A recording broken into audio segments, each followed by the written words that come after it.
Welcome to Waffle Free Tech. I'm Richard B, and today I want to take a look at this, the Oculus Quest. I want to compare it against the PSVR, see how it compares, build quality, cost, all those kind of things. So without further ado, let's dive right in.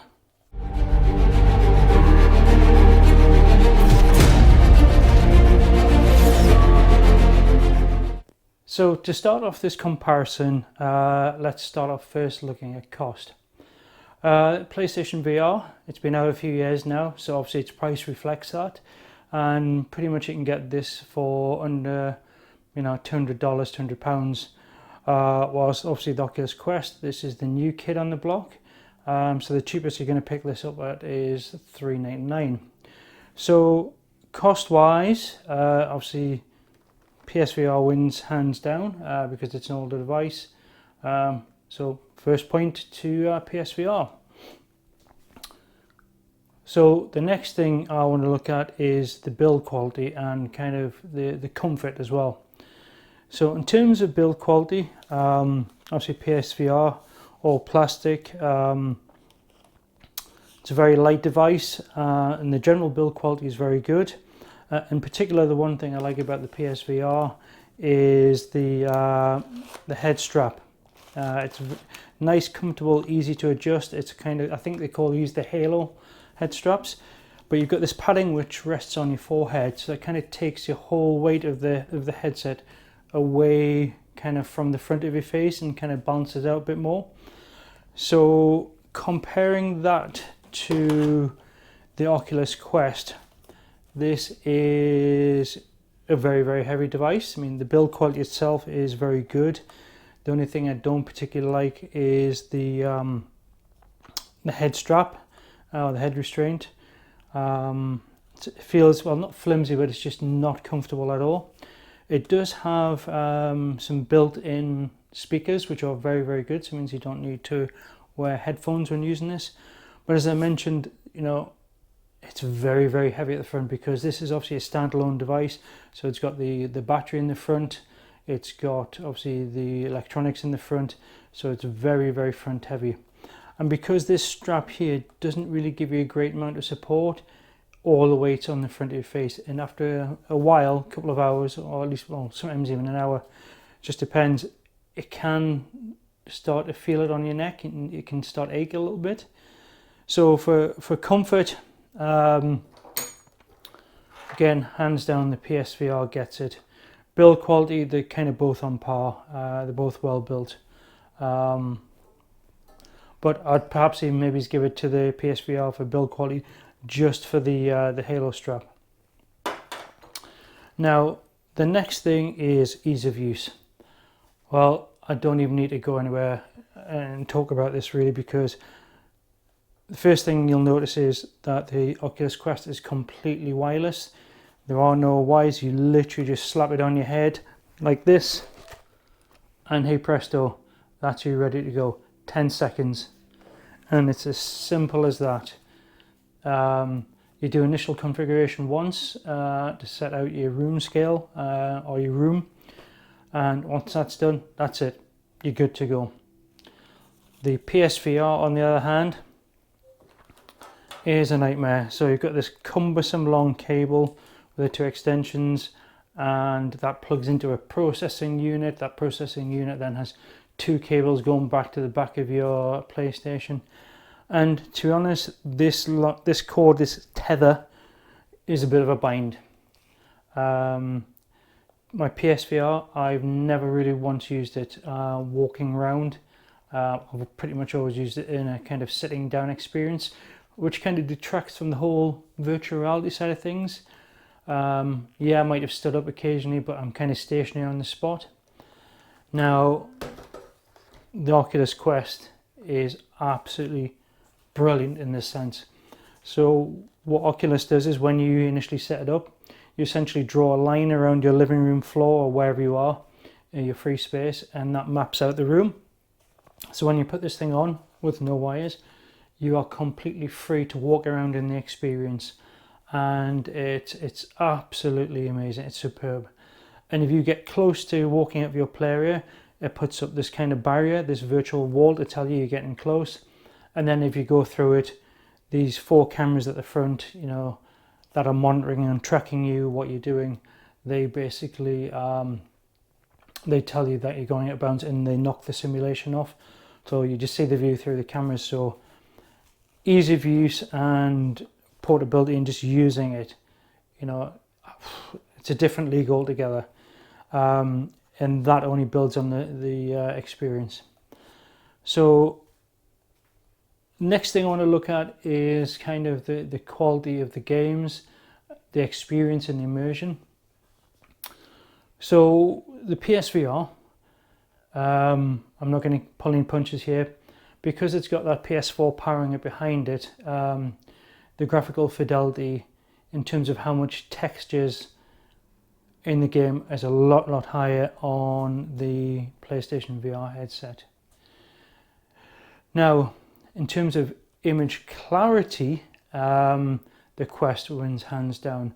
The one thing I used to hate about the PSVR is it used to have terrible screen door effect, where you basically, in some scenes where it's bright, it literally looks like you're looking through like a metal mesh. The Oculus still has it, but it's barely even noticeable. You know, unless you're really looking for it, you'll not ever notice it in a game. But what sets this apart from the PSVR is that basically when you put this on, because you've got that room scale and you're not tethered, you can actually walk around in the VR experience. Actually being able to walk up to something as you would in the real world, it just makes the sense of realism so much better. Now the other part of the experience is to do with these things. So the PlayStation VR uses these controllers, the Move controllers, which have little lights that light up on the end, and the PlayStation VR has a camera that it needs to use as well, more wires, which tracks kind of the lights on these. And putting it bluntly, the tracking sucked. You know, the camera didn't have a huge wide field of view, so if you went out of it, you know, you lost all your tracking, and it was just horrible. Now the other thing here is that obviously the Oculus Quest uses the 4 cameras in the corners. Now this is referred to as inside-out tracking, so there's no need for any lighthouse stations like things like the Vive, the Index, and these other bits and pieces. No, sorry, I think Index has in-out tracking, but you don't need those lighthouse space stations. You literally just slap it on, so makes it nice and simple. Now, in terms of the controllers, I have to say the tracking of these controllers are absolutely phenomenal. They're so precise. Again, that's another thing that sets it apart to make it feel more real. So when you're doing things in the game, pointing at stuff or grabbing stuff, it's just so intuitive because the tracking works so well. So in terms of experience and kind of ease of use, without a shadow of a doubt, the Oculus Quest wins it hands down. Now, I did mention before about the graphical fidelity or the quality of the graphics. Whilst the PSVR does have the more graphical detail in it with the textures, obviously with that much better screen and brighter screen with the OLED screen that's in the Oculus Quest, you don't really notice it. And also the Quest has got a little trick up its sleeve. One thing you can do on the Quest is enable super sampling, where that basically allows you to kind of blow up the detail in the graphics to twice as much and then shrink it back down again. That's the kind of closest knowledge I can give, and that just sharpens up the image even further. And with that super sampling turned on, wow, it just blows the PSVR out of the water in every way. Whilst there might not be as much detail in terms of graphical textures, you don't really notice it. So again, hands down, graphically, whilst it's not as good, I prefer the PSVR, the Oculus Quest. So overall, I mean, what I'm going to do is I'm going to put in a link below some sample pictures, and I'll also include them in this video. Side by side, I'll take the game Moss because that's a popular one, and I'll put kind of sample images so you can see Oculus Quest, PSVR.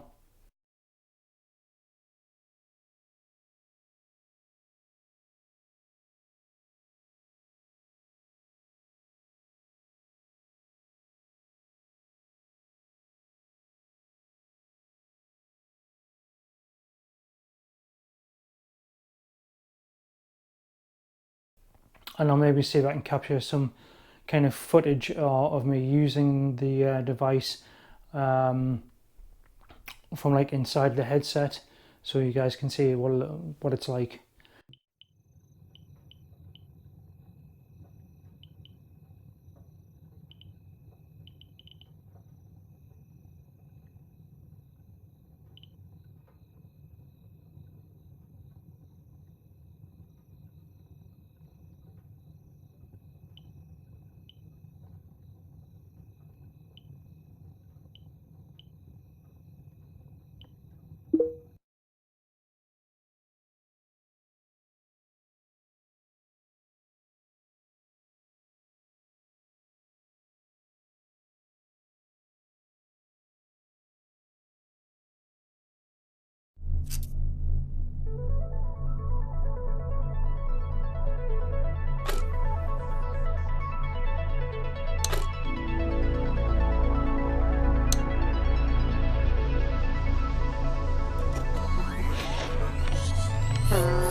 Better move it, Captain.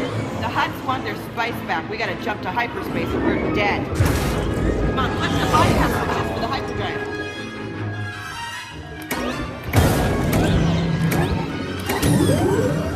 All right, hyperdrive controls are active. Make the jump to light speed.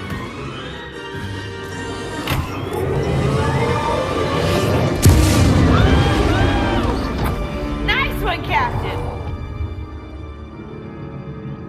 Oh, that never gets old. As soon as we offload these spice crates at Shadow Market, we are sitting pretty. You know, maybe then you can make those repulsor lift upgrades you've been promising me forever. You know, and forever and ever. You know, it looks like we're gonna be in hyperspace for a while here, so feel free to go back and check our loot. You name it. Sky's the limit.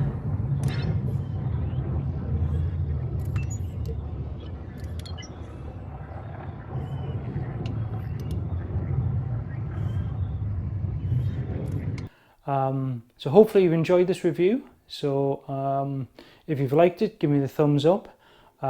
Please subscribe because that would really help me out. And if you could hit that bell notification icon, and that way you'll be notified next time I release any new videos so you don't miss any. So thanks for watching. Hopefully I'll see you again sometime soon. Cheers. Bye.